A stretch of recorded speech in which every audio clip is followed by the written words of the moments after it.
लोग अल्लाह ताला से हिदायत मांगते हैं, लेकिन हमारे हिदायत के कॉन्सेप्ट ही क्लियर नहीं है। हिदायत ये नहीं कि बस मिल गई और ज़िंदगी बन गई। हिदायत एक सारी उम्र की जद्दोजहद है।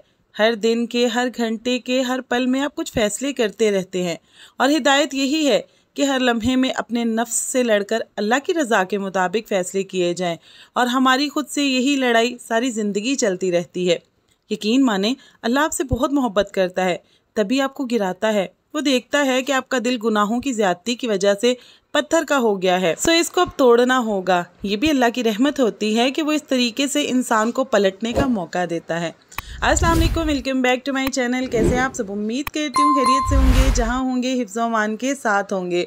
मैं भी अल्लाह का शुक्र है बिल्कुल ठीक हूँ, आपकी दुआ से। और हमारी प्यारी नबीहा फजर के बाद यहाँ पर बैठ के तिलावत कर रही है। ये जब भी सोकर उठती है ना, इसका वही फजर का वक्त होता है और उसी टाइम बैठ कर ये तिलावत करती है। जबकि मेरी जो भतीजी है ना, वो माशाल्लाह सुबह फजर के टाइम पर जब अज़ानें होती है ना, उसी वक्त उठ जाती है और फिर जब तक रोशनी नहीं हो जाती है ना, वो माशाल्लाह तस्बीहात करती रहती हैं। सभी बच्चे हमारे घर में माशाल्लाह से नमाज के बहुत ज़्यादा पाबंद है और अल्लाह पाक का इस बात पर हम जितना भी शुक्र अदा करें कम है कि अल्लाह ताला ने हमारे बच्चों को ये तौफीक दी हुई है। अभी फजर की नमाज अदा करने के बाद छत पर चली गई थी। काफ़ी दिन के बाद मेरा वॉक करने को दिल कर रहा था। मौसम काफ़ी हद तक चेंज हो गया। अब जब सुबह ऊपर छत पर जाते हैं तो मौसम बहुत ज़्यादा ठंडा सा महसूस हो रहा होता है। तो आज वॉक का ये असर हुआ कि मैं खुद को बड़ा एक्टिव फील कर रही थी। तो मैंने सोचा कि आज नाश्ता मैं बना देती हूँ। तो यहाँ पर जी मैं नाश्ता बना रही थी। बच्चों ने स्कूल जाना था तो स्पीटी लगी हुई थी मैं नाश्ता बनाने के लिए। वैसे तो फजर की नमाज अदा करने के बाद, तिलावत वगैरह करने के बाद मैं थोड़ी देर तक जागती रहती हूँ। जैसे रोशनी फैलती है ना, तो मैं फिर एक नींद की डुबकी लगा लेती हूँ। तो बच्चे उसी दौरान स्कूल जाते हैं। तो सुबह में मुझे उनके जाने का पता नहीं चलता। आज मैं जाग रही थी तो बच्चे मेरे पीछे पड़ गए कि फूफो आज आप नाश्ता बना कर दें और साथ में हमें ऑमलेट बना कर दें। मैंने सोचा कि बच्चों को भी खुश कर देते हैं। अच्छा, जब बच्चे इस तरह स्कूल जा रहे होते हैं ना, मुझे अपना बचपन याद आ जाता है। मैं सुबह जाते वक्त बहुत मुंह खोला करती होती थी, बहुत रोया करती थी। मेरी अम्मी कहती है जितना मुझे तुमने तंग किया था ना,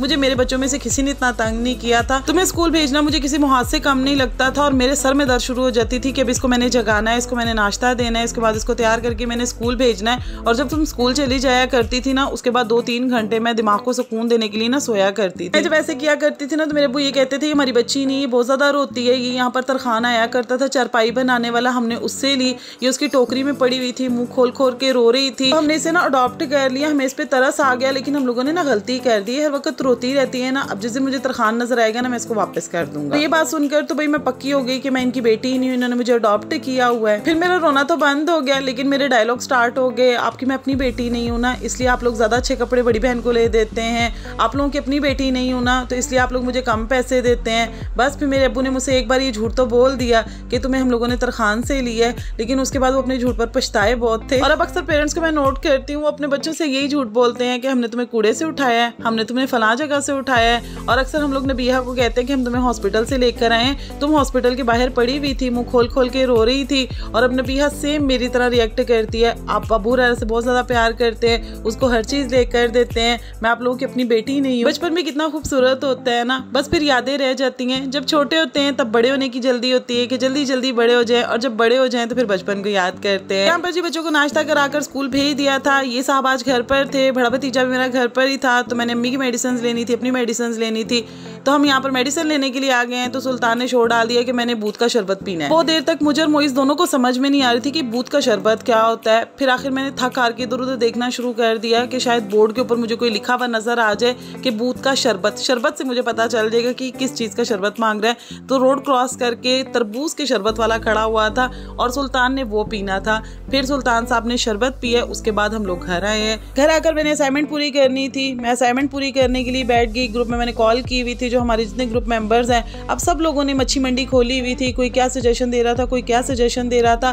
फाइनली हमारी जो ग्रुप लीडर थी ना, उन्होंने कहा कि आप लोग एक पॉइंट पर जमा हो जाए, वहां सब मिलकर बैठकर काम करते हैं। इस तरह तो हम लोग बोलते रहेंगे, काम कोई भी नहीं होगा। तो मच्छी मंडी को बंद करके हम लोग अमाना मॉल आ गए थे। मेरे ग्रुप के ज्यादा मेंबर्स जो है ना, वो अमाना मॉल के इर्द गिर्द ही रहते थे। तो यही लोकेशन सेट की, जबकि मुझे ही बहुत ज्यादा दूर पड़ रही थी। तो मुझे अकेली की वजह से इन लोगों ने लोकेशन चेंज नहीं की। ग्रुप में ना सबसे ज्यादा ये लोग कुर्बानियां ना मुझसे मांगते हैं। खैर जी, मैंने भी सोचा कि चले में व्लॉग बन जाएगा। अच्छा, मुझे ना कल एक सिस्टर पूछ रही थी कि आपको व्लॉगिंग में क्या क्या प्रॉब्लम्स आई हैं। तो भाई व्लॉगिंग करना आसान नहीं है। जैसे आप लोग कैमरा उठाते हैं ना तो सामने के लोग आपको ऐसे देखते हैं जैसे इनको 1000 वॉट का झटका पड़ा, आंखें नासें सब खुला लेते हैं कि भाई ये पता नहीं क्यों हमारी वीडियो बना रही है। यानी कोई हिजाब निकाब वगैरह नहीं किया हुआ होता, बाल खुले हुए होते हैं, लेकिन बस वीडियो बनाने लगो ना तो सभी अजीब अजीब नजरों से देखने लग पड़ते हैं। औरतें तो औरतें, आदमी भी बड़े अजीब तरीके से देख रहे होते हैं कि इन्होंने कैमरा क्यों उठाया हुआ है। कंपेयर बाहर व्लॉगिंग करने के घर की व्लॉगिंग आसान है, जैसे मर्जी आप अपना किचन दिखाएं, अपना रूम दिखाएं, अपने कपड़े वगैरह दिखा सकते हैं, खुद भी अगर आपने सामने आना है तो आप आ सकते हैं, लेकिन बाहर कैमरा घुमाना बहुत ज्यादा मुश्किल होता है और कई पॉइंट्स पर तो आपको व्लॉगिंग अलाउ भी नहीं होती है। मैं बड़ी हैरान होती हूँ अक्सर व्लॉगर्स के व्लॉग देख के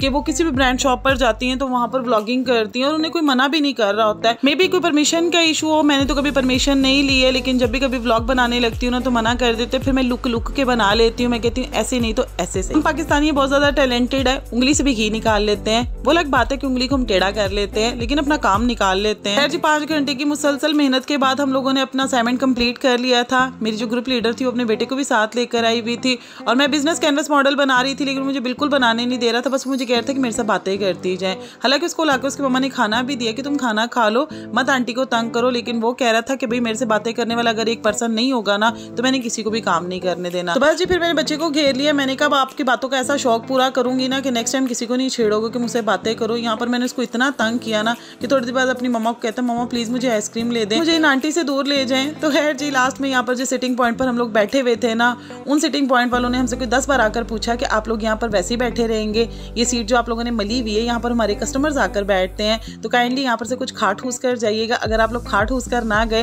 तो यहाँ पर बैठने का हमें रेंट जरूर दे के जाइएगा। खैर जी फिर यहाँ पर हम सब लोगों ने चंदा जमा किया, जैसे हम लोग कॉलेज में स्कूल में जमा किया करते थे, और उसके बाद हम लोगों ने तवा पीस मंगाया था, साथ में एक और प्लेटर था जिसमें बारबेक्यू थे और कबाब थे। पहले तो मुझे बहुत ज्यादा गुस्सा चढ़ रहा था कि यहाँ पर अगर हम थोड़ी देर के लिए बैठ ही गए थे तो आप लोगों ने हमारे सर पर खाना थोप दिया, क्योंकि मैं खाने के मूड में बिल्कुल भी नहीं थी। लेकिन जब मैंने इनका खाना खाया है ना तो भाई इनके खाने की मैं क्या ही तारीफ करूं, इतना मजे का खाना था ना, इतना मजे का इनका खाना था ना कि बस ना ही पूछे। पहले लाहौर में से जो भी मुझे देख रहा है, अगर उनका अमाना मॉल जाना हुआ ना तो 3rd फ्लोर पर लाहौरी चपाती वाले हैं, उनका खाना जरूर ट्राई कीजिएगा, मुझे दुआएं देंगे। प्राइस भी बहुत ज्यादा रीजनेबल है। हम 6 लोग थे और हम लोगों ने तकरीबन 2200 रुपए में खाना खाया। असाइनमेंट पूरी होने के बाद जो मजेदार खाना मिला था उसको एंजॉय करने के बाद मैं इतनी ज्यादा खुश थी ना, इतनी मैं रिलैक्स थी ना कि यहाँ पर ये जो ईगल बैठा था ना मुझे इससे भी डर नहीं लग रहा था, और ये सामने जो 2 बर्ड्स बैठे इनके नाम मुझे नहीं आते हैं, लेकिन यहाँ पर उसने मुझे मना कर दिया था कि आप वीडियो शूट नहीं कर सकती हैं, अगर आपने वीडियो शूट करनी है ना तो 500 रुपए दे दे। मैंने फौरन अपना कैमरा बंद कर दिया कि 500 के अंदर मैं एक तोतों की जोड़ी ले आऊंगी, उसी की वीडियो बना बनाकर उसको कैश करती रहूंगी। तो यहाँ पर जी सनम जंग के प्रोडक्ट्स लगे हुए थे, चिल्तन प्योर नताशा वकास का फेवरेट ब्रांड और शबाना आंटी का फेवरेट ब्रांड भी यहाँ पर लगा हुआ था। लकीली इन्होंने मुझे मना नहीं किया कि आप यहाँ पर वीडियो नहीं बना सकती हैं, तो दिल खोल खोल के मैंने क्लोजअप लिए हैं। यहाँ पर मेरा शॉपिंग करने को बहुत ज्यादा दिल कर रहा था। हम औरतें चीजें देख लें तो कहाँ हमारे हाथ रुकते हैं, लेकिन मुझे घर से बहुत ज्यादा देर हो रही थी, घर वाले कॉल भी कर रहे थे। जैसे कि मैंने आपको बताया कि लोकेशन मेरे घर से बहुत ज्यादा दूर थी, तो उनको टेंशन हो रही थी कि बस जल्दी जल्दी घर आ जाओ, क्योंकि आज मेरे साथ अब्दुल मोइज नहीं था। अगर वो मेरे साथ हो ना फिर घर वालों को बिल्कुल भी कोई टेंशन नहीं होती है। तो यहाँ पर जी मैं जा रही थी इस शरारती बच्चे को वापस बाय बाय करके। उन तानों मेरी वीडियो कैसी लगी है मुझे कमेंट सेक्शन में जरूर बताइएगा, और वीडियो को बड़े लाइक करना बिल्कुल मत भूलिएगा। चैनल को सब्सक्राइब नहीं किया तो देर किस बात की, चैनल को भी सब्सक्राइब करें। मिलती हूँ जी आप लोगों से नेक्स्ट व्लॉग में। अपना बहुत सा ख्याल रखिएगा, मुझे भी दुआ में याद रखिएगा। अल्लाह हाफिज।